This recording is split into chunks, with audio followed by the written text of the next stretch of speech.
This is where we hold them. This is where we fight.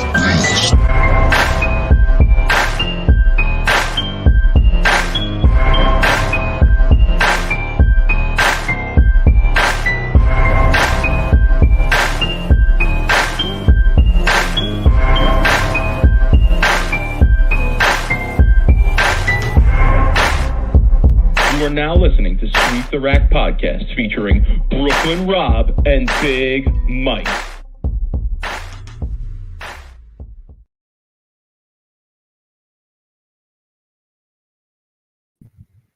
Rob, what's good, homie? Well, man, I gotta lower my blinds here. I got a little bit of sun. I don't want to be bothering people, but first off, want to apologize for being on late. This time, probably the first time out of all the years we've been doing the show, I was the reason why we were getting on late. Usually it's me. But I have a good explanation. I did have a dentist appointment, keeping the teeth nice and clean, polished. Never any fun. Never fun. My appointment was at 3:30. My place is 1 minute from my house. I'm literally still in the chair at 5:20. And I'm about to try to leave, and this is my first time in a new dentist. The receptionist girl, Mike, cute, right? All of a sudden, she's talking to me. Hey, where are you living? Where are you from? And I'm like, man, Sweep the Rack. I love the show. Been doing it, but you got a cute receptionist girl. She's talking to me. Got the clean teeth, So I had to chop it up with her a little bit. Try not to be the last thing I want to do talking to some girl is like, yo, I got to bail because I'm late for my bowling podcast. Wasn't about to drop that bomb on her. That's usually like the third or fourth date. Where I drop the bowling podcast and I'm a bowler when I'm out with the women. So anyway, that's my reason for being late. I'm just letting you all know I apologize, but cute girl has to come a little bit ahead of the podcast sometimes. So our people, our community here, the members of our community here are way more critical than the owners of the operation here. Like, I don't really. You could have came on whenever you wanted. You could have hit me up at like 9:22. I would have been like, yeah, all right, I'm good. Let me jump on. Look, man, we got commitments. Look, we got Carl coming on. We got Nico's in the waiting room waiting. I can't keep him waiting. So, and people want to hear league review. That's what it really is. People want to hear league review. I understand. I get it. So let's get into it. All right. I did bowl this past week. I bowled. My buddy GQ took the week off because he's struggling. He's struggling on this particular house shot. It's a lot different than where he usually bowls. So he took the week off. Not a good week for us in general. We didn't. Yeah, I think we won one game. Maybe. I'm not worried about us. I'm worried about you. Where'd you bowl? Basement of the league. What did I shoot this week? I shot 690 something. 690. Yeah, sounds about right. It was a bad 690 though. To be honest with you, it was like 240, 250 that should have been 279. Then it was like 180. There was just a crap game that I just didn't move far enough left and just bowled a crap game. And then the last game was 250 again. That I went like front seven again, or I went like 9 spare next 7, and then I couldn't strike in the 9th or the 10th. So definitely didn't finish the games the way I would have liked to. But 690. The sandbagging drama continues. No updates really on that. But yeah, there's still sandbagging drama between Mr. X and Mr. 250. The Sport League is back on. The Sport League is back on, and it's in a different bowling center, so I don't have to worry. I don't have to worry about being banned from that Bolero. And from what I hear, we have like 14 doubles teams signed up to go for this upcoming September. So that's actually really encouraging. I am more vocal than ever about trying to lure the higher average bowlers away from beating up on the Mamma Mias and Papa Pias, and challenging them to come and bowl on the more challenging conditions that are appropriate for them. Nico asking in the chat, did it switch nights? No, it's still going to be on Tuesdays, and it's still going to start early at 7:30, which is great because it's a doubles league and we're only bowling 2 on a lane. So one team on a lane. So we'll be out of there by like 9:30, which is great. That's awesome. So I'm more vocal than ever. I'm literally going around to pairs, to individuals. I went to the guy who beat up on me last week.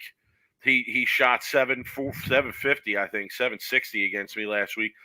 I went to him. I said, listen, you beat me last week, but you got to come and bowl on Tuesday nights because you got to come and try and bowl on the more challenging stuff. And with this, Rob, I am using a new term that I want to share with the community tonight. I'm using a new term to describe bowling on house conditions versus bowling on sport conditions. Okay, and I'll be honest, the same way that Patch Pirate has spread around, so has gone viral in the bowling community. I really hope that this one catches on even more than Patch Pirate.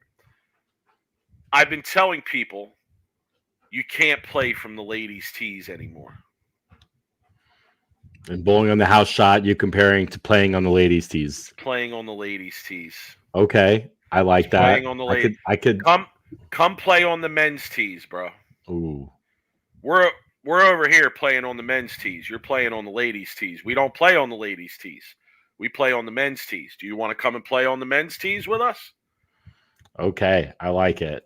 And listen, it's purposeful because there's a bit of a cajoling there, if you will, by saying that to someone. No, dude, Mike Fitzgerald. But how else am I going to make par? I mean, if they were being honest, that would be their answer. Yo, Mike he's so full of shit, man. That guy bowls everything harder he can get a hold of, man. He's just no. He's saying that should be their response. Yo, Ed Fernandez, man. I haven't seen him in a while, dude. What up, man? What's up? So all right. So we're playing from the ladies' tees. If we're bowling on house, if we're bowling on the sport, then we're playing from the back tees, right? Playing from the men's tees.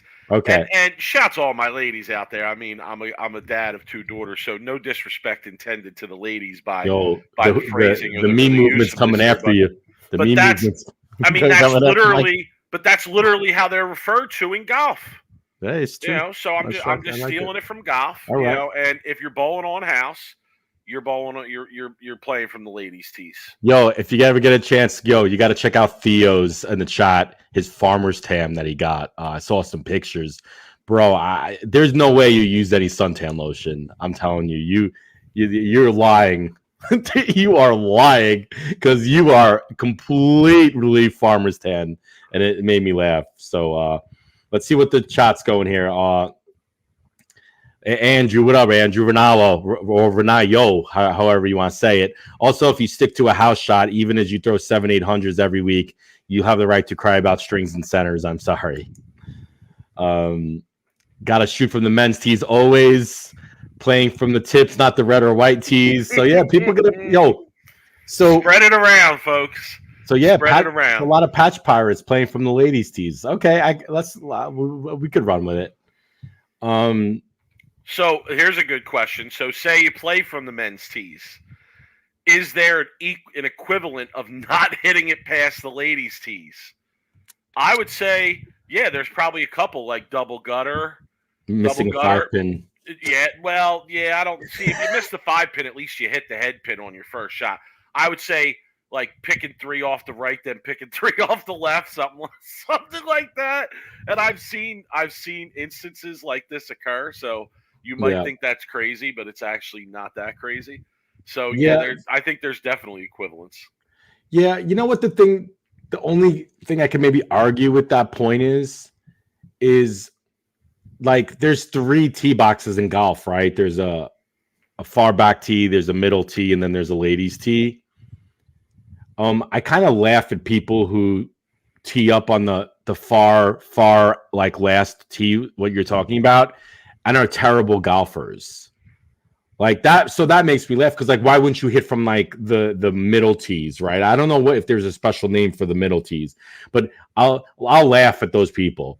You know what I mean? I'll laugh at those people that tee up on the back and then they don't even make it past the women's tee. I think the point is at least they're playing the full yardage of the course. Yeah, but I don't understand why. Why would you do that?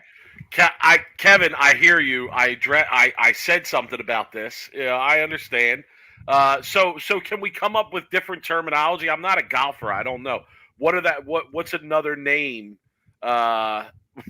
What's another name for the 3 sets of tees in golf? Who plays golf here? Who knows? I don't know what there's a middle tee. I think they're the white tees. The white tee boxes are the middle tees, I believe. The red ones are the back, and I believe the blue are the women's, but I could be wrong there. Okay. But from the pro tees? The pro tees, I don't know. I'm not a golfer either. Pro tees, what we call the other ones, the amateur tees. Yeah, play from the blue tees. Yeah, the blue tees are the far back. Or maybe I'm all confused now. I'm all messed up. Okay, so it's red, white, blue. The red are the close tees, the white are the middle, and the blue are the far. Yeah. Bill says it's red, white, blue. It's the other way. I got it mixed up. Yeah, it's the other way. Yeah, I knew it was. I was close there. This is not a bad idea that your brother has. This is not a bad idea. You putt versus the blue tees. We're playing from the blues. You're playing putt. Yeah, you should have saw chip and putt. We call chip and putt. You should have saw Jeff's 300 this week on the putt course. Yeah, pretty good. He was putting away, man. He was hitting hole in ones left and right. Okay. Hey, listen, spread it around. All right, spread it around any way you want, any way you find it acceptable. All right, let's make that a thing. Let's start spreading that around. All right, you want to call it putt, chip and putt, red tees, blue tees. I don't really care. Whatever. Okay? Mike just wants some way to insult the people bowling house shots. Is pretty much what it comes down to. I want to guilt them in to coming and bowling on the tougher stuff. There you go. So here's the next part. Here's the next thing I was considering doing, and this might go too far. And I'm not. I mean, I'm trying to be funny. I am. I'm trying to be funny, and I'm trying to create content for the pod too at the same time. So I have something to come on here and talk about that I'm not just making up. But my next course of action here was to make up invitations. Like wedding invitations to bowl in the literal sports shop? Invitations, yes, to come and bowl from the pro tees. Okay. To get off the chip and putt course and come bowl on the pro tees. And I was gonna literally hand deliver invitations to some of the better, higher average players in the league. Dude, I think that would be hilarious. It is. I mean, I don't want to, like special invitation. Have people pissed off at me. It reminds me when I was in college, we used to hand out fraternity bids to kids that we wanted to pledge, or you got in, and we'd go to their dorm room and hand deliver a invite that you've been like selected to, join the fraternity or whatnot. I could just see you like going to like this Mr. 240 and being like, you've been selected to be Mr. You've been selected to go from Mr. 240 to Mr. 150. Here's your invitation. So I envisioned it more like the Mortal Kombat movie where Raiden shows up out of nowhere and gives them their invitation to come to the other realm and fight in the tournament. You know what I'm saying? Like that's the way that's what I was going for anyway. Like, oh my god, just pop out of nowhere in the back and be like, Jom. The blood sport when they've been invited to the Kumite. Come to the Kumite. That's it. You've been selected to get your leg broke from freaking Chung Lee in your first round. Like, that's what the sport league is. Yo, I'm serious. Like, so that's the way. You've been selected for pain, misery, and depression for 12 weeks. This is off the rails. This is hilarious. I like it though. That was kind of my next idea. It was like, all right, let me draw up an invitation, print out some invitations, make up some invitations, and start handing out invitations to come play from the pro tees. Dude, that would be, you got to get that on video though, like of you going and handing invitations. Dude, that would be an amazing, like to see the looks on people's faces, like fuck no, I ain't bowling that shit. I'm Mr. 240 in my house league. Oh my God, Rob! This week I told several people, good bowlers, guys who average 225 higher, throw it good, smack them around. I told several guys, sir, you throw it too good to be beating up on Mama Mia and Papa Pia. You need to come bowl on the real stuff. I mean, it's a little ridiculous. I asked Mr. 250. He was in a foul mood. We went from 240 to 250 all of a sudden. On my way out, I asked him if he was angry because Mama Mia clipped him in a handicap bracket.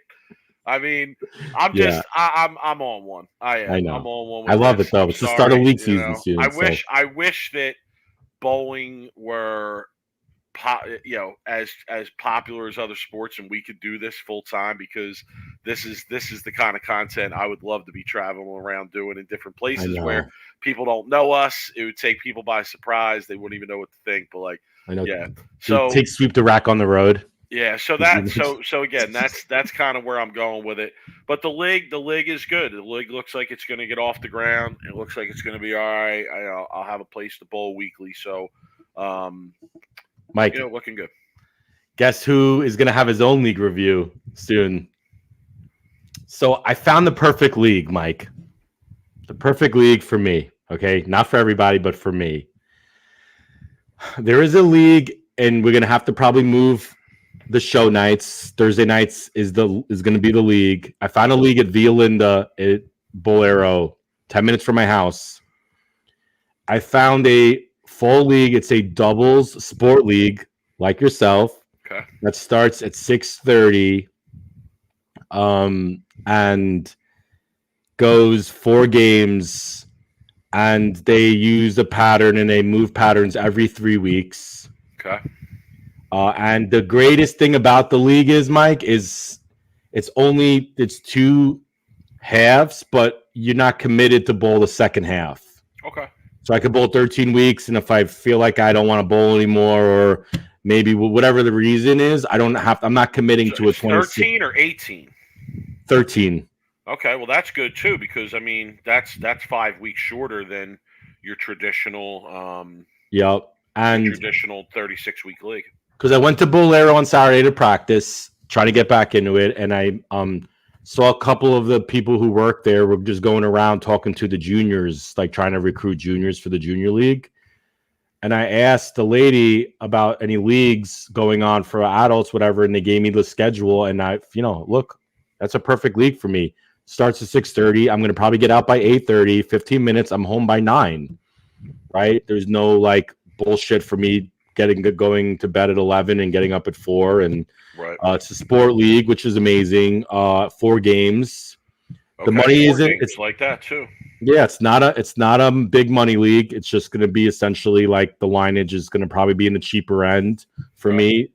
And I asked the lady, and she's like, "Oh, well, my husband's looking for a partner." I'm like, "Okay, I'll bowl." I was just going to bowl whatever, and he owns the pro shop. So I think I'm going to end up bowling if he sticks to his word or he doesn't find someone else. I'm just going to show up, and I'm probably just going to bowl with the gentleman who owns the pro shop there at Via Linda. And I don't know. Great. I love the 6:30 start time too. Yeah, it's a perfect league for me. It really is, and it's 10 minutes from my house. It's 10 minutes from my house. So we'll both have pain, misery, and depression. We will league reviews this winter season. And we're just gonna have to figure out what day we want to move the show to, because you're gonna be bowling Tuesday nights. I'm gonna be bowling Thursday nights. We might have to do a Wednesday night show. Yeah, I think Sunday or Wednesday. Always good. But we move it. We're flexible. So anyway, yeah, I'm excited. I bowled. I actually threw the ball really good. Arm is 100%. I haven't bowled in over a month, so I didn't really want to get involved in anything for the last month. But I'll go practice again this weekend, and then maybe I'll bowl Carl's win a spot that he's running in a few weeks for his Agent Ong Open. Because that was cool. Speaking of which, let's bring him on. Let's bring him on. We got Carl from Agent Ong Open with a big announcement. 8-8. Hey guys, what's going on? Carl, what's good, bro? Nothing. Don't do it on Sundays, man. Football season's starting. It's true. We're usually later though. We're usually we start before Sunday night football and we wrap up right as Sunday night football is starting. Well, we're just so used to primetime games. So that's the only reason I was saying Sundays are bad for Sunday night games. So fun fact, Mike, before we get into Carl's Agent Open, me and Carl are going to the San Francisco Niner Jets Monday night opener in San Francisco. Carl's a big San Fran fan. Obviously, he was on the show previously. He actually was at the game while he came on. My brother will be with us. The Sam Rothstein of Sweep the Rack will be there. Monday night football again, too, yes? It is. And I'm hoping Aaron Rodgers lasts more than 10 minutes. I was going to say, I hope it's a better experience than last year. Yeah, PJ is going to be joining us as well, so that'll be nice. He is. Yeah. Carl's used to that primetime loss to the Chiefs. He's gonna have another primetime loss opening Monday night. That's for sure. Oh, Theo. Anyway, so yeah, let's talk, Carl. So you finished your Agent Open, right? The original Agent went off. I'm assuming since you're running inaugural, right? I'm assuming since you're running a second one, that the first one was a success. But okay, so let's talk real quick before you make your announcement about what's going on. Let's talk about some of the new things that's coming on to Agent 2. Remember Ghostbusters 2 and it had them holding up the 2. That's like the Agent 2. What is different this year? What improvements are you making? What have you learned from the first one? And what are you going to be doing to, kind of make some adjustments? Well, we took away actually a squad this year so we can add more sweepers. So last year, you guys were the named sponsors for the sweepers last year. From one, we're going to have 4 sweepers. And we have 2 on Thursday night, 2 on Friday night, and they're each guaranteed their own individual prize funds. So each one is guaranteed $1,000 on top. So there's 2 on Thursday night, 2 on Friday night, and they're all the individual beat the boards. So that's another avenue that we've decided to go to add additional opportunities for everyone that's traveling out to make some more money. I like it. So you're going to have, Thursday night sweepers and Friday night sweepers. Yep. And then are there any action matches going on that Thursday or Friday like last year? So we have a Thursday night action or Friday night action match, I should say. It's actually a doubles match. Okay. You have Matt Jones and Kyle King versus Brett Wolf and Andrew Kane. So doubles we're going versus lefties type matchup we got going on right there. Yeah, I never liked the righties versus lefties because I feel like whoever wins, the other side's going to say, "Oh, they had the advantage." I enjoy a good righty lefty action match. That's always good when you got the righties bowling against each other and the lefties bowling against each other. But having 2 sides on 2 different sides of the lane, I just think it opens it up to too much nonsense. Go ahead, Rob. I gotta ask Carl something here because this is going to be breaking news here. I'm asking you. You have any Are there any PBA National Touring Pros or Legends that want to smoke for action? I will bowl a National Touring Pro action for the views for this show, for the views and the content. But if you have any pros that want to look, I'm not talking like thousands of dollars. I'm talking maybe like 100, maybe best 3 out of 5 for 3, 4, whatever it is. 100. Let's say 500. Say 500. I'm willing, Rob. I'm willing to put 250 towards that. Ooh. I'm willing to throw 250 towards that if you can get a match. If there's somebody out there who wants to get a match, it needs to be a name though. I'm not bowling some amateur local pro that is going to beat my brains in, and it's not going to be worth my content. It's got to be somebody who's worth someone who's everyone knows the name of. It could be anybody. Okay, so we have a Thursday night open. You do. We have not solidified a Thursday night action match. So if you're the one that's throwing out the challenge, who's out bowling? I mean, you throw out the challenge, anybody can accept it, right? Yeah. Yeah, but no. See, that's the thing is, I don't want just anybody to accept it. I want it to be. It has to be stream worthy. It has to be a name. Yes, it has to be stream worthy so people will actually tune in. I mean, no one wants to see you and I bowling each other. Nobody wants to see me. Nobody wants to see me bowling anyway.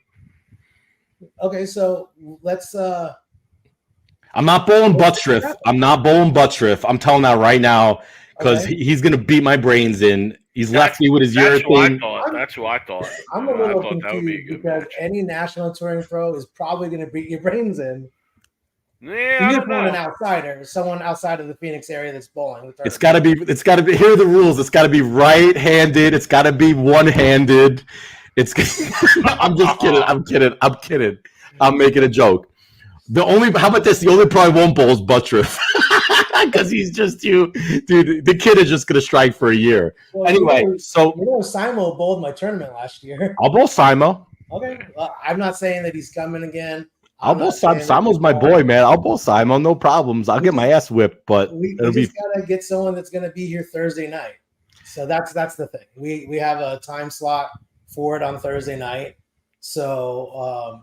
If Belmo was bowling the Agent On, I would bowl Belmo because that would be amazing for the content. I just want to be able to talk through it. So you ain't getting Belmo on the lanes for 500. Well, I talked to Jason, but he's not bowling anything that has any type of handicap opportunities there. It's just something that he doesn't do, and I respect that. So what legends, aka national touring pros, do you know for sure are bowling?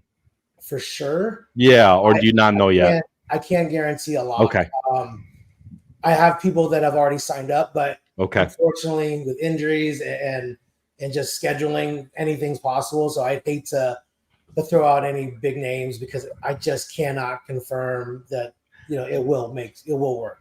Okay, how about this TBD? Okay. TBD when you finally get to like in the September area and you know the entries coming in. Okay. We'll bring you back on the show and we'll talk who wants some of this smoke, and who wants the bowl best. We'll make it a best 3 out of 5. And here's the thing: is even Thursday night, I'll even stay and I'll even probably call in Friday to work, so I don't have to. I could stay out late. So okay. Well, I'm not bowling. Oh, Brianna on Red Square. Look, I'll bowl anybody on Red Square. I'll be honest with you. I'm not scared of Red Square. It's actually a pretty decent pattern of mine. But anyway, all right, we'll talk later. I'm just throwing that out there to everybody. That's news to me. What? Well, definitely breaking news for me as well. So. Okay, I know. I didn't even tell Carl I was going to throw that out there. No idea. All right, so what else you got going on? What's going on with you got your stream, right? You got the bowl stream going, right, with Emil? No.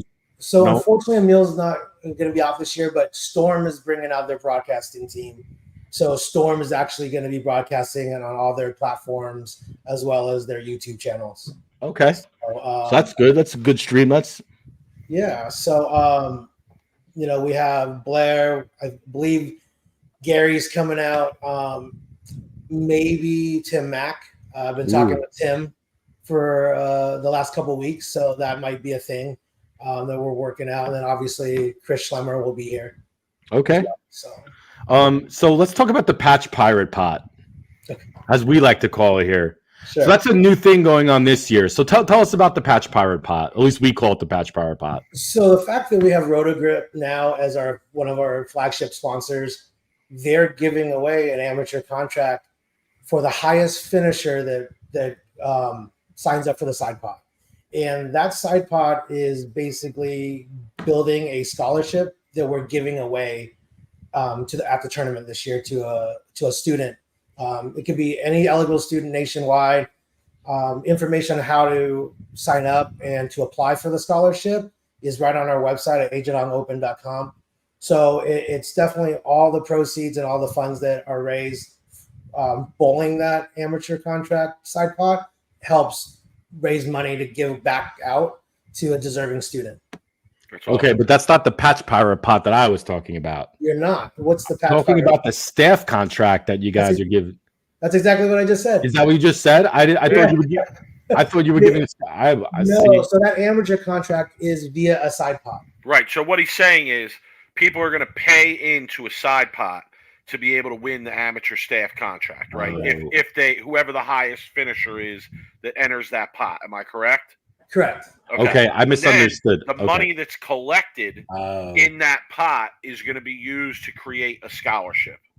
correct. Okay, perfect. Sorry, I got it misunderstood. I was like, oh, he's No, talking you're about good. scholarship. I wanted to talk about patch piratism and how I'm entering that pot so I could be a patch pirate, and then I could sit here with all my roto grip balls that I get and show Mike all my Not share blinds. them. Certainly not share them. Definitely not share them. I'll drill every one of those balls that I get. Okay, so you have the patch pirate, which is cool. Love that idea. That's awesome. And if I could suggest a wrinkle to that, either for this year or the future, because I've seen it done, and it was a really cool event when they did it. In the UBA, they actually have a couple people bowl Roto Grip staffers, and that's how they actually win the contract, right? I think it's cool that you're doing it to a highest finisher, but just an idea, going forward, like to have them have the highest finisher, then bowl a match for it against the staff member.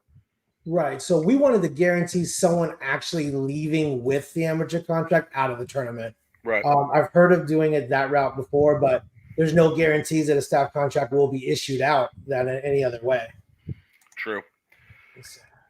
So question quickly, based on something that I saw, speaking of the UBA, which doesn't come up here a lot, but their big event is going on right now in Delaware. And last night, Dougie, I want to give a shout out to him because he ran a team event last night. It was 4-person teams, sold out Bowl-O-Rama, which is a huge house if you're familiar with it. Lots of side action from what I saw about what he posted for the results of the tournament, and a team with 2 PBA professionals, one being Simonson, the other one being Michael Martell, won the event.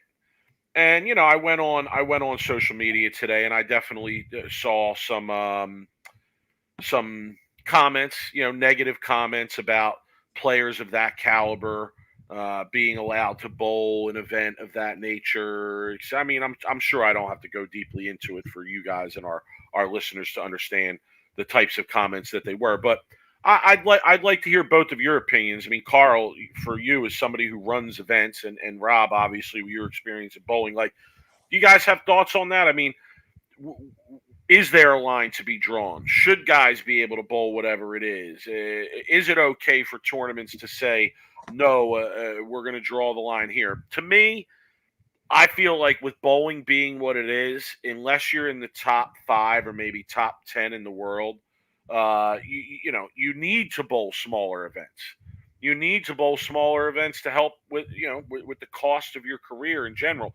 So to me, I say open it up and let people bowl whatever they want. But I'd like to hear opinions on that. So here's my opinion. I think it depends on how you advertise it and what you call it. So, for example, my tournament is called the Agent on Open. It's an open event. It's never changed in the first year or this year. I am very upfront with who the competitors that can bowl. And like I said, mine's a little bit of a hybrid. So I give a little bit of wood for the bowlers that are not touring players, as an example, or that are 209 and under, as an example. Not a ton of sticks. So, the most you can get in my tournament is 7 pins. It's not a ton, but it's for the fringe bowlers that are around that 2-0, 210 mark. You might get some wood to bowl, but I'm looking for the best that want to come out and play. We had bowlers that averaged 160, 170 that wanted to bowl against the best and competed and had a really good time, and they've already signed up to come back. And I believe that they're going to have a more difficult trajectory to get to the finals than maybe somebody like Cortez Shank or Kyle King or an Anthony Simonson, as an example. But I've always said my tournament's an open. Now you have something like the TAT where it's a true amateur tournament. Now that is something that they advertise that there's no touring guys that can bowl. You know what? There's a market for that. And I think there's a market in between. So I kind of feel like this tournament is maybe like a little bit of in between. We're not the PBA, where it's just strictly touring guys and guests that want to maybe obtain a card. And then you have the TAT, which is true amateurs. And I'm kind of like, I'm open to everybody. So I don't think there's a right or wrong answer. I think it's how you advertise it from the start, and you hold to it. I don't think you can change the rules on the fly, because then now perception is you're just going to go one direction or the other to appease the majority. I just drew the line in the sand, and it is what it is. I like this topic because I agree with a lot of what you said, Carl. You market it as an open tournament. The USBC Open Championships, right? Open tournament. There's a lot of criticism the USBC gets for letting national touring pros to bowl that tournament, because most of them usually win, the Eagles, except for the guy who beat Brad Miller in singles the last day, right? Yeah, no, Rob, you're right. It's another example of seeing those comments on a yearly basis, right? Correct. Like every year it comes up. Here's my thing is I agree. If you market it as an open tournament, then everybody should be allowed to bowl. I do think, and this could be a lot bigger of a discussion, where there needs to be more of a separation between amateur and pro. And I think bowling has always towed the line because amateurs were always able to accept a lot of money. And there was times back in the late 90s, early 90s, where amateurs were making more money than touring pros were. And we've had people on numerous times on this show telling us themselves how much money they were making in brackets on a nightly basis at a megabuck for a week, you know? So now that's not the case anymore. Obviously, there's only one megabuck as of now. I mean, you could maybe name a few other tournaments that are megabucks, but true Vegas megabucks are the TAT, and they don't allow any pros to bowl. But I do think there needs to be a separation in just the bowling world on, hey, you consider your amateur and pro. And there's even been, I've heard discussions prior where amateurs maybe shouldn't even allowed to be able to accept any money. Golf, if you're an amateur, you can't accept any money as an amateur. There are times when people are winning US amateurs and they weren't getting any money. And in order for you to accept money as a golf pro or golf, you had to turn pro. So, there's been talks about that. And I know people would go crazy, if you weren't allowed to accept money as an amateur. But I mean, that happens in some other sports. Now, college is a little bit different with college sports, because now they're allowing the athletes to accept money. So they just opened up that rule because obviously the colleges were making so much money off their athletes. But yeah, it's a big discussion. I wasn't ready for it, to talk through it. But be honest with you, there's nothing that bothers me more when I see than a little local tournament where I see a pro win. That bothers me to a certain extent. I see these Facebook posts about, hey, I just bowled the King of the Hill, and I won, using this ball and average 260, and putting, the trophy up, and you won a King of the Hill, bro. You're a national touring pro. You probably shouldn't be allowed to bowl a King of the Hill tournament. I'm just saying, right? The Age of Nong Open, all for it, right? 10 grand, got a lot of pros, a lot of great amateurs in the area, but maybe a little 3 to 4 game, kind of little rinky-dink tournament where these pros are rolling in and just kind of rolling over a lot of these people that maybe bowl once a week or maybe once every few weeks. I kind of feel like there needs to be some separation there. I don't know. Okay, fair enough. All right, so Carl, you came and wanted to stop by tonight, not only to give us a rundown of what you have in store, but also to make an announcement as well. Yeah, and I have his flyer. Let me know when you want me to show it about the new announcement. All right, so Theo and I were chatting, and honestly, this is kind of he kind of put it in my ear to do this, and the more I thought about it, the more I worked it out. So what we've done is we've created a RVR, so that's what we've teased, and And basically, it's a risk versus reward. That's what it stands for. So it's a risk versus reward progressive pot. What we're doing this year is we're adding a progressive pot for the winner to be eligible to win additional prize money for the winner. We definitely did not invent the wheel on this. A lot of different tournament clubs and major tournaments run a progressive pot. What we're doing a little bit this year is we have a great sponsor called the Claim Garage Doors, Michael Arce. He's guaranteed to give us $1,000 a year over the next 5 years to start building this pot.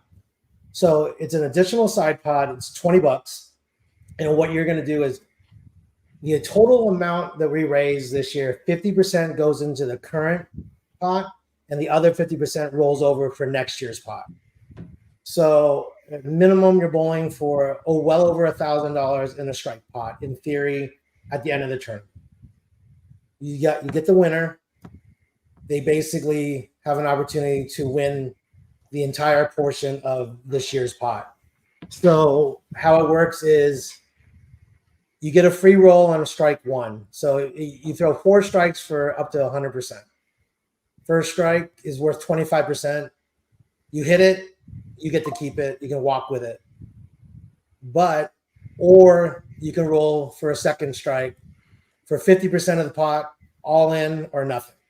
It's risk versus reward. You strike there, you got to make a decision. 75% for a third strike, or you can walk with the cash. If you miss, the entire thing rolls over. You strike up to 4 total times, it's 100%. But anytime you miss between the first and fourth strike, 100% of that money rolls over to the next year. So the way I was thinking about it and talking with some other players is the idea of, if it gets to the $10, $15, $20,000, you're in theory talking about $2,500 a strike to $5,000 a strike, and you got to make a decision. Do you want to gamble and throw another strike, or do you want to walk with, an extra $2,500, an extra $5,000? And there's only one person. Only one person the whole weekend who's drawn who's going to have a shot at that. It's the winner of the tournament. Okay. And if they paid to play. Okay. Yep. Yeah, the TAT runs something similar to this, but their progressive right now is really high, I think. I don't know what their progressive last time I checked, but I remember being like close to almost 30,000, 50,000 even. I think it's 100. Oh, could be 100 by now. I remember. Yeah. So it's tough. Mike, the other idea that I gave to Carl that I was telling him, but I was just like, just kind of, joking around a little bit, is I think if you leave a pocket 7-10 in any of those shots, you should be guaranteed 100% of the pot immediately. Yeah, that's not gonna happen. I'm not gonna. I don't think I can pay that out for a pocket 7-10. Now maybe a 5-7-10, I'll give you a bonus. Hey, I'm just out here giving you gems. It's all. Hey, if you want to take it and run with it, I'm just wondering. I'm just thinking out loud here. Well, would it be? Would it attract more people? Would it have the potential to attract more people? If you did it as a raffle ticket being pulled as opposed to the winner. You know what I'm saying? Like, what if because if it does get up to $15,000, imagine how many people would come to your tournament, buy raffles, trying to get picked to be the one who gets to throw the strikes. That'd be like a monster 50-50 raffle. I know. No. It would be a huge fundraiser. And it's like the rich are getting richer. The rich are getting richer. The winner is going to get up and have a shot for an extra. I mean, this is America, man. This is America, land of opportunity. Hey, by the way, if anybody knows about the progressive, it's my boy Anthony here who recently won the TAT. Anthony Arias, what up, man? My guy from Brooklyn, dude. Nice bowling. Yo, I bowled high school against Anthony, man. He bowled at Arrival High School, dude. Yup. He got the pure shot smoke back in high school, man. Hate to say it, but I was real good back then. Not anymore so much. I'm gonna have to get good because I'm bowling action probably against Anthony Simonson in October. So I'm gonna have to start practicing. That's a good pot. I mean, honestly, that has the potential to grow. I like pots like that. There's There's a bowling center not far from where I'm at in Jersey. It's called Slocum's. Shout to Slokes. They have a pot. I know they used to do it. I assume they still do it. Honestly, it's the best pot I've ever heard of in bowling. It's amazing if it's run the right way and people support it. 3-man league, okay, and they start week 1 selling raffle tickets. All right. Even back to the raffle tickets, like whoever. No. Hear me out on this pot. I mean, I think I put this out there. A lot of people are going to steal this. 3-person team league. Week 1, they sell raffle tickets. Right. Whoever's raffle ticket gets pulled in a certain frame of a certain game. I forget what game and frame it is. All 3 members of the team have to strike to win the pot. Okay. If all 3 members of the team don't strike, the pot carries over to the next week. Okay. This is important. This is an important part of the pot. After week 2 or 3, I forget which week it is. It's like once the pot carries over, if you don't buy raffle tickets that next week, you cannot buy raffle tickets for the rest of the time that the pot carries over. Okay. So what that does is that basically forces all the teams to buy raffle tickets starting the first week it carries over. Because if it carries over for 10 weeks or 12 weeks or 30 weeks, you're going to want to be in it. And if you didn't buy tickets that first week that it carried over, you can't be in it. You can't buy tickets after that. So they then continue on. They pull 1 ticket every week, and all 3 team members have to strike in a certain frame, a certain game, and the pot keeps carrying over. And I know for a fact there's been years where this pot has gotten up to like 12 or 15,000 on the last night of bowling. And what they do on the last night is they keep pulling tickets. They pull the first ticket as when they regularly would. Those guys get a shot. If they don't hit it, they pull another ticket, and the next frame somebody else takes it. And yeah, I mean, just an amazing pot. But this one reminds me of that. It reminds me of that. It has the potential to grow and be something that somebody's got a shot to win 20, 25 grand just by throwing a few strikes. And honestly, I don't, for the next 5 years, we're adding an extra $1,000. So hypothetically saying, if we raise $2,000, $1,000 of it goes to this year. So now your strike pot's worth $2 for this year. If it doesn't hit, it's going to start at $3,000 next year before any entries come in. Right. So in the next few years, unless it gets hit at 100%, we're gonna keep feeding it. And again, thanks to Claim Garage Doors, they're gonna continue to feed it at least a minimum of $1,000 to start over the next 5 years, including any rollovers.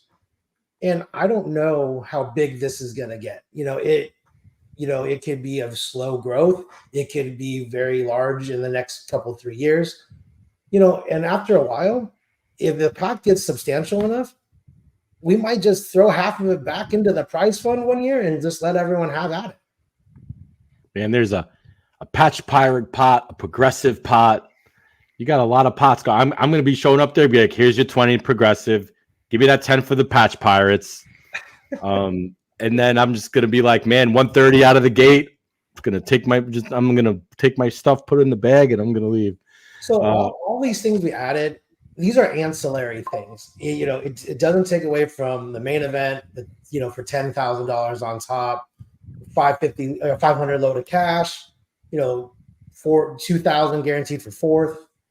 So I'm just trying to evolve this tournament to give bowlers more opportunities to make more money.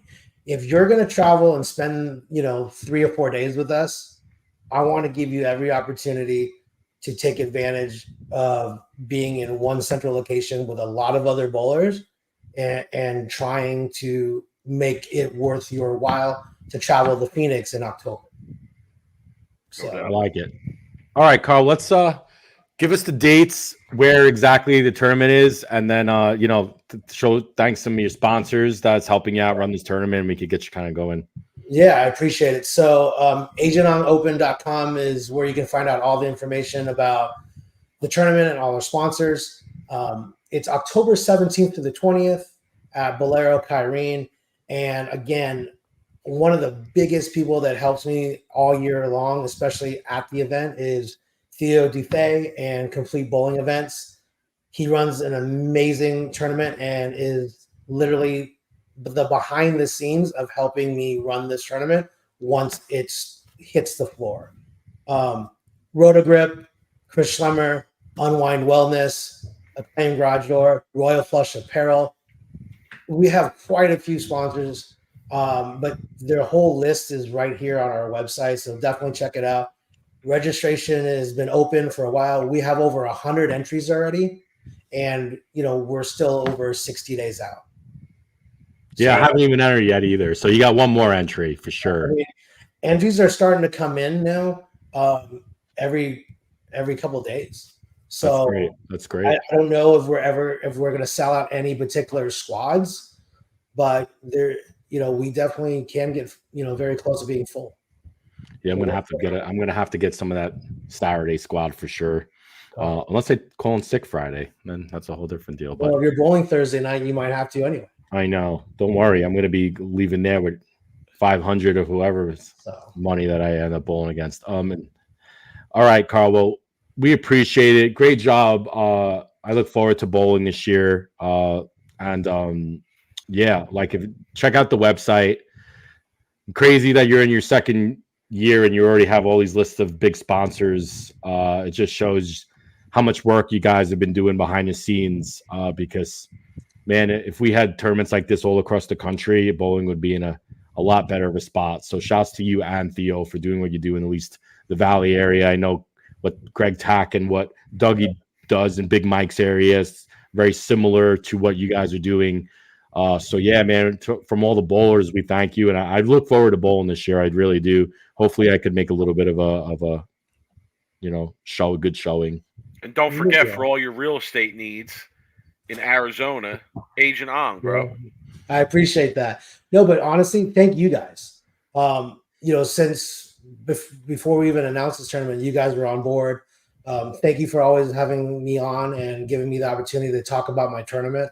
And I definitely appreciate your feedback too. So, and I definitely take what you guys say. Don't use that 50-50 raffle idea that he had. You can just scrap that. No, I mean, listen, I'm trying to think about how do you draw more people to it, right? Because let's be honest, there's a lot of people that are going to enter a bowling tournament that they don't believe they can win, right? Yeah, so like you're not going to get those people. You're only going to get the people getting into the pot who really believe that they're going to win. Now, when it gets up to a certain point, I guess 10 grand or so, people might say, "Oh yeah, here, throw me in for $20 just in case a miracle happens."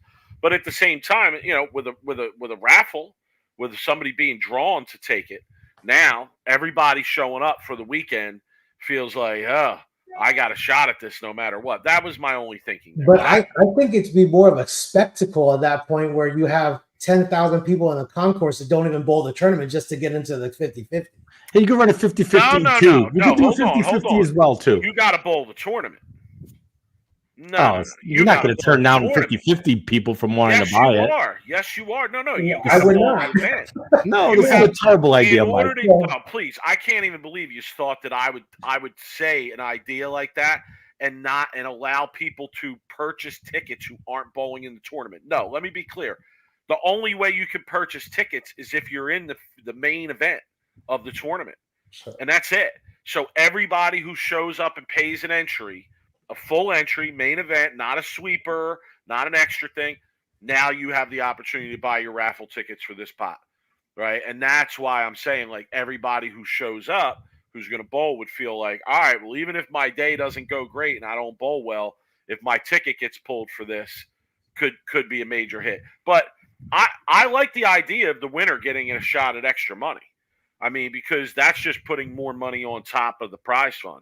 And that's, in essence, what's going to get a lot of bowlers to come out as well, is having a huge first place check doesn't hurt either. No, I think not to talk about more of like what's going on out there, but I like the idea of the sweepers. One of the biggest draws that the high roller had for so many years was the fact where you could bowl sweepers every night for almost 3, 4, 5 days, and every sweeper was paying 10,000 for first. Yeah. You know what I mean?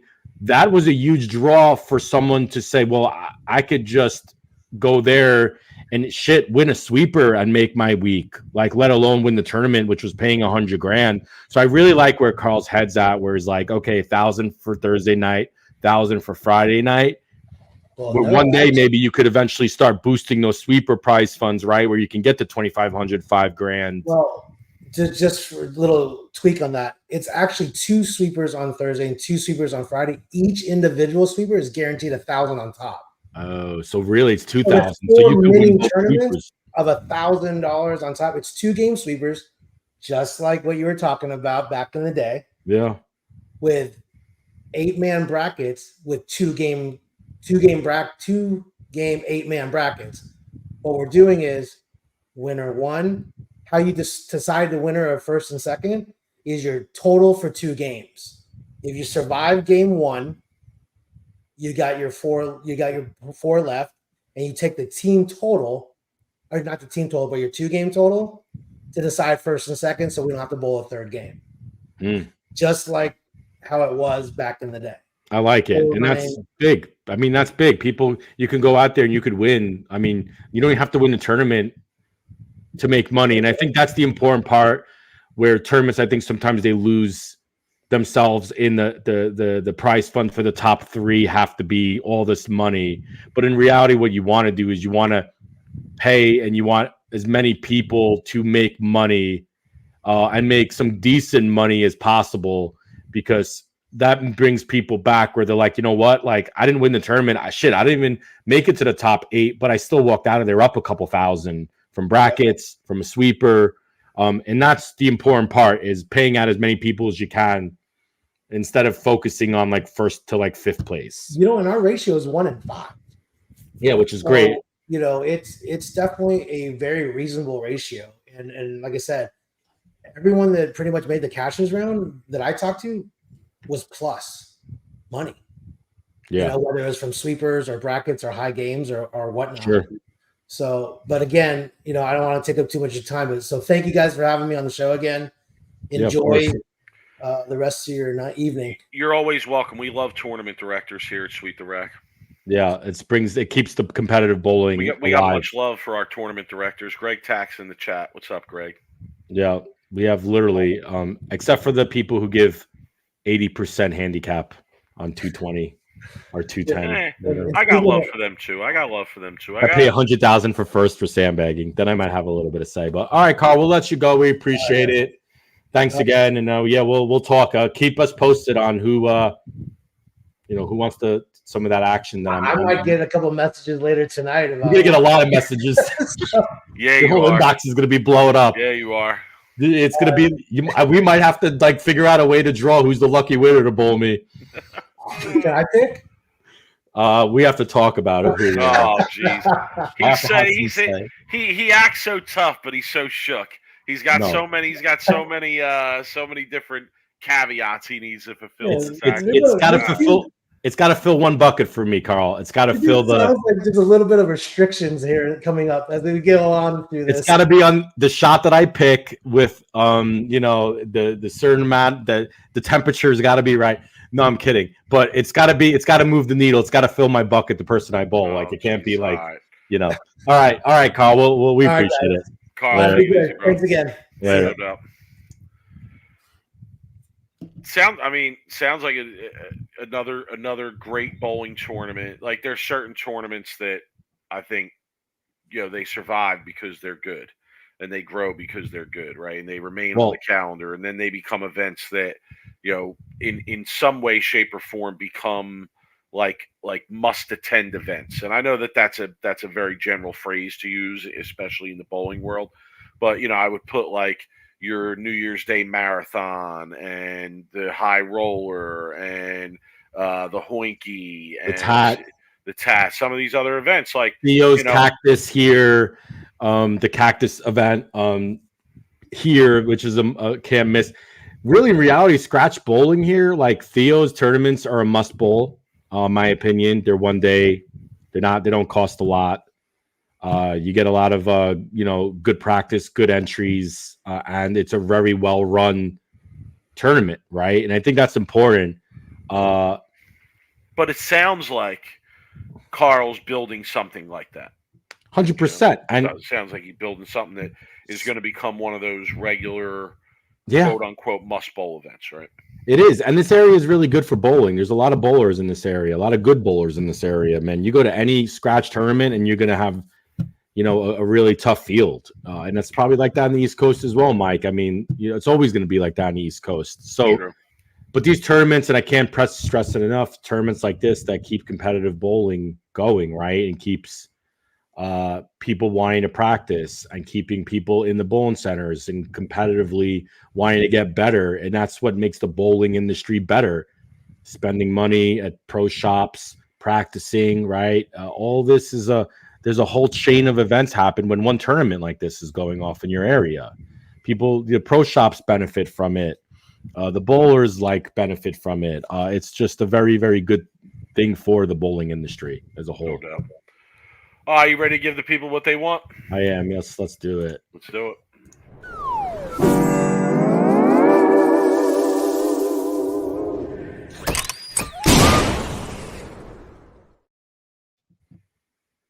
You want to go first? You want me to go first? I'll go first because this worst of the week actually, I'm curious to hear your thoughts about it. I posted this on our Facebook, so you might see this coming. This was posted on the Bowling Science Forum. Love that message boards. I can't stress enough how great it is. Bowling Lover, posted this with a picture of someone bowling, and the caption of it must have been a TikTok or Instagram or whatever the kids are doing these days.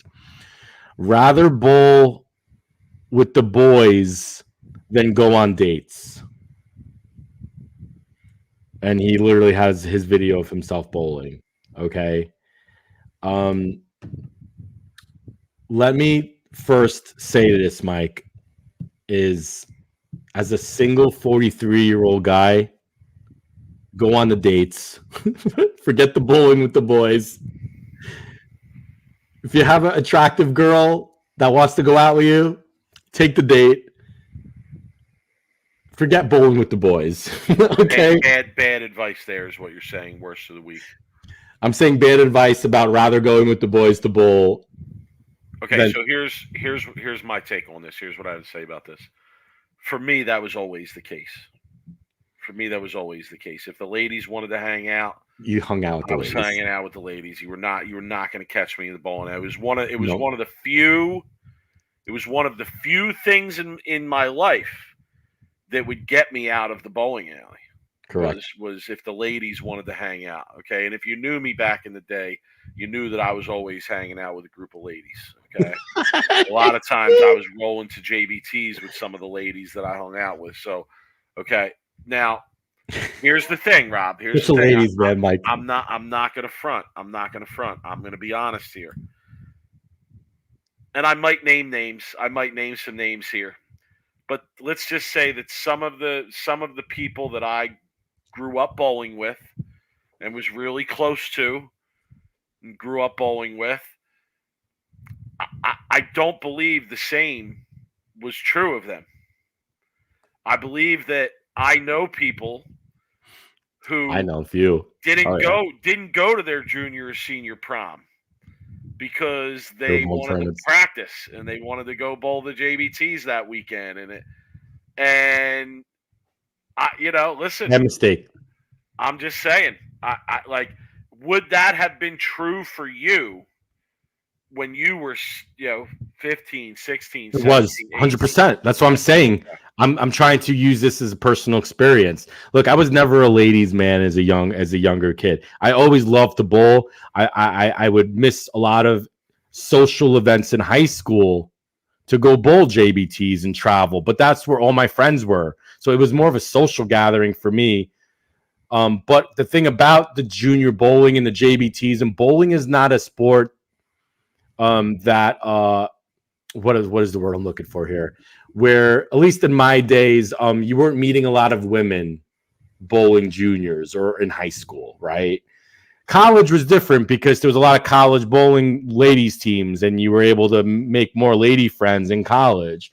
But when I was younger in high school, when we used to go bowl JBTs, there wasn't a whole lot of ladies bowling the Junior Bowlers Tour circuits. Okay, so we were hanging out with each other Saturdays, Friday nights, bowling action, bowling junior, Saturday, bowling Sundays, and I missed a lot of social events in high school because of that, right?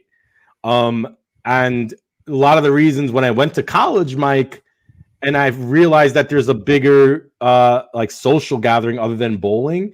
Bowling became a little bit of a second priority because of the fact that I wanted to hang out with ladies and not miss social gatherings that I did in high school. So my advice to this person of bowling lover is find a mediation, find a balance of going out with ladies, hanging out socially with non-bowling friends, and also find a way to fill your bucket as a bowler and bowl tournaments. But the last thing you want to do is go all in on the bowling circuit, bowling with your boys all the time and missing out on a lot of fun like social gatherings with the females. Just some piece of advice from someone who went that way.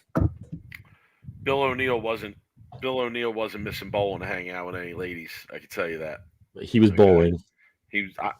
I was leaving the bowling alley to go hang out with the ladies. Bill's brother, on the other hand, occasionally I may have even said, "Yo, Bill, you want to come hang out with the ladies, or what? You want to come with me?" And I assure you, the answer was always no. Okay. Bill's brother, on the other hand, was missing all kinds of junior tournaments to go party. Well, yeah, he was on the younger side, so I wasn't trying to influence him in that way, nor was I trying to chill with him because he was a little younger at that time. But sure. Yes, later on, yes, I would agree with that. Okay, my worst of the week this week comes from a suggested post on social media that was suggested to me. And I might catch some heat for this, but my worst of the week this week is Ron Hicklin Jr. Uh-oh. Okay. Ron, I'm sorry, bro. You've been a guest on the show. You're a friend of Sweep the Rack, but I got to give you worst of the week, and I have my reason here. All right, hear me out, please. He put a post up earlier this week. If there's 10 bowling balls, there's 60 bowling balls in this picture. All right. Okay. There's got to be at least 60 bowling balls in this picture. Okay, and they're all in boxes and all strewn all over. They're like around the couch or whatever. Some are sitting on the couch. And his post says the following: most good things must come to an end. Trash day is today. Thanks for the strikes and educational content. Okay, now I assume he's not quitting bowling or leaving the bowling community or something. No. I assume from the post he just has a lot of these old bowling balls, older stuff, that he probably hasn't thrown that much, that he's used for various purposes, and he's getting rid of them. He's throwing them in the trash. Okay, he's throwing them in the trash. Ron, I got to give you worst of the week for that, bro. You got to find something better to do with these bowling balls, bro. There's like 60 bowling balls here. Can't throw those in the trash. And I could see right off the jump, there's some good bowling balls here. I see a Zen. I see a couple good Motive balls. I see a couple good Hammer balls. So I see a Red Black Widow in there as well. They're good balls. Donate them. Go to a local junior league and hand them out. Give them to people. Let them plug them. Let them throw something different. I mean, that would have made my day when I was a teenager. If somebody walked in and gave me a couple bowling balls that I could plug up and drill. So yeah, don't and to everybody, don't throw the old bowling balls out, especially if they're good in good condition and they're usable. Give it to somebody. Give it to a kid. I still remember. The guy's name's going to escape me now. His first name was Bill, but I forget what his last name was. And it was right around when the purple Quantum came out. You remember how hyped the purple Quantum was, Rob? I won a bunch of JBT titles with that ball. I mean, the hype around that ball was real. It was the first $200 bowling ball. It's one of my favorite balls as a kid to ever come out. The purple was amazing. I hated that ball. I thought it was garbage. But anyway, it was the first $200 bowling ball to ever come out. And I remember this guy who bowled the Thunderbird lanes bowled like 4 nights a week, decent bowler. He drilled one. He used to drill all these bowling balls. And he drilled one, and he bowled bad with it for a couple lig nights in a row. And he literally came up to me when he was there bowling lig, and he handed me this purple quantum. Was like, "Here, this ball stinks. You want it?" And I was just like, "My God, did he just hand me a purple quantum? Did he really just hand me a $200 purple quantum that he just drilled that has like maybe 10 games on it?" So yeah, I just think like, the magic to the young bowlers of being able to get a ball in a situation like that. I also remember when the PBA Tour used to come to Carolier, they would get all the balls that pros drilled that they didn't want anymore, and pro shops would be able to go and if they had a connect, they could go and buy some of them. And the guys who owned the pro shop I went to, they used to get a bunch of them, and that was like the best time of the year for me, because like I could walk in and get a brand new ball plugged up that was used by a pro, still had the PBA stamp on it to say that it was legal, and basically like a brand new ball had like no games on it, and I could get them for 30-40 bucks plugged and out the door. So it would be a time of the year where I might, I didn't have the money to go and spend 150, 160, $180 on 3-4 bowling balls. So yeah, if I could get 2-3 balls for $100, plugged and out the door, that was like Christmas morning all over to me. So I encourage everybody, don't put up posts saying you're throwing bowling balls away, especially good bowling balls. Send them my way, bro. Take stuff and plug it up. Rob, don't give me nothing. I could use it, believe me. Hey, I'll send you some new stuff. But I'm gonna end up giving them away anyway too. I had a whole room full of used stuff that I'm probably gonna get rid of. But I hear you. All right, Mike. Good. That's a good worst of the week. Let's get this wrapped up here.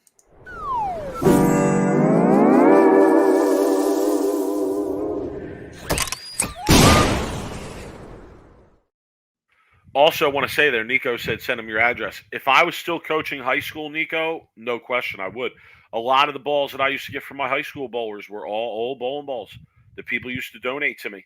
Not don't want to throw too many names out there, but believe me, I had quite a few people in my orbit that every year would hit me up right before the high school bowling season started and say, "Yo, if you want them, I got 5, 6, 8, 10 balls here for you that are all in good condition that I didn't throw much. If you want to come grab them, you can give them to a kid."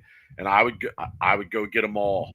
I would go get them all, and I would give every single one of them away to all the kids on the team. Try and get everybody on the team a new ball, something cheap that their parents could go to the pro shop, pay $50, get it plugged up, re-drilled. Now they got a brand new ball for $50. It helps. It helps young bowlers. So just want to throw that out there too. All right, Rob. Final thoughts. Final thoughts. I saw some posts going around social media. Greg Tack posted something. Jeff Riggles always posts something once a year about USBC and their lack of transparency on the lane pattern they put out for the Open Championship. And I just wanted to give a final thought about it. I do agree with a lot of people who do think that the USBC should release the patterns before the tournament. I do think that it is a little bit of an unfair advantage for the people that are bowling later in the tournament compared to the people bowling earlier in the tournament if there's no transparency on what pattern is being put out. I could understand if there was one squad in one tournament and they didn't want to release the pattern because everybody would go in blind and everyone would have to figure it out. But if you ever running a tournament that's essentially 4 to 5 months or however long it is, and you're not releasing the pattern, people who are bowling the last few months are going to have some sort of knowledge of what's going on out there compared to the people who are bowling the first week or two. So, and look, let's be honest. If the pattern is released, how many people are really going to actually know what the hell to do with it if it is released? I mean, really, you're talking a really small percentage of people that are actually going to take the pattern, the graph, and they're actually going to be able to do something with it. And on top of that, the pattern is always going to play different when you go bowl, regardless of where you put it out, how you put it out, how many times you put it out. Doesn't matter. Yeah, it's always going to be different from when you practiced on it. I mean, we would go to the Open Championships and actually bowl on the same pattern like prior. They would run practice patterns, but it would be like it would be a different part of the center. And then we actually would bowl the tournament, the pattern would play differently. Now, I'm not saying they'd be really crazy different, but they'd always be different based on who's bowling with you, you're practicing. The pairs are never going to be the same. Just release the damn pattern. Let people have it. It's fair for everybody if everybody sees it. It's so stupid that they're hiding the pattern in the first place. So, I mean, it shouldn't even be a topic of conversation. There shouldn't be even any debates. The USBC just should be done with it. Release the pattern. Give transparency to everybody so everybody has a fair right to the pattern. Just my opinion, my final thought. All right, fair point. My final thought is shout to Tom Hess, Francois Laveau, and Brianna Clemmer for winning the trios. Also, my final thought is Tour Trials is right around the corner. I'm hyped for Tour Trials. I like it because, to me, it's life or death, bro. This is it. When is that Stone to Nobel Chance debate? I don't know the exact dates. Yeah, I still have some people already chatting about online where they like signed up. And I do think if you have your card, and you are bowling a lot as a card holder, I think it would be a tournament I would just give a shot to. Like, it could change. And then if you haven't, why not? I mean, if you're bowling at that level and you're not already exempt, you should really be there. I mean, what happens if you walk into the place and you just happen to have a good look in that place and you match up in that place? And I mean, it could lead to you kicking off a career. I mean, and this is a big Tour Trials too, because, and I know this isn't, I say big in the bowling world, or like for the bowlers, whoever qualifies for these spots is getting free entries into all the PBA tournaments for the year. Not the USBC tournaments, but August 19th to the 23rd. Yeah. We're giving a dozen spots, 48 games across four oil patterns in 4 different Chicago area centers. Top 12 finishers will earn priority to 2025 tour events and become eligible for the PBA Elite League draft. Entry for the Tour Trials is prioritized as the players who finish 44th to 100th in the PBA Tour points. Players who have won a national title in the last 10 years. Players who finish in the top 10 in points in their respective regional tour. Top 25 collegiate players based on average. And 4 new international players. 5 players who finish top 25 points in their respective PBA regional tour. Any full PBA member. That's how it's prioritized. Yeah, man. That's going to be a really fun tournament. Do they have a roster posted yet? They don't. Okay. We'll keep an eye out on that. And so, it's going to be a big tournament across 4 different centers too. So your point about matching up is going to be harder when you're bowling across 4 different bowling centers. Right, so this is going to be cream of the crop, to be honest with you. That many games across 48 games across 4 different bowling centers is a legit tournament. If you finish first in that tournament, you are bowling very well and deserve it. True. All right, Rob, we'll be here next Thursday for the people, I would imagine, yes? Yeah, that's the plan for now. Okay. All right, guys, we appreciate everybody joining us. We appreciate Carl giving us the time, giving us a rundown on his event. We always appreciate everybody in the chat chopping it up. If you're listening to this afterwards or you're listening to it right now, subscribe. Give us a subscribe. Give us a please. I'm not asking for a lot. Subscribes help us. Hit the subscribe button, please. And the likes. Email us, sweettherack@gmail. Follow us on social media. We do most of our social media stuff on X. He is at BrooklynRob11. I am at the 215. Follow us on there. Rob, we'll talk to everybody next week. Later, guys.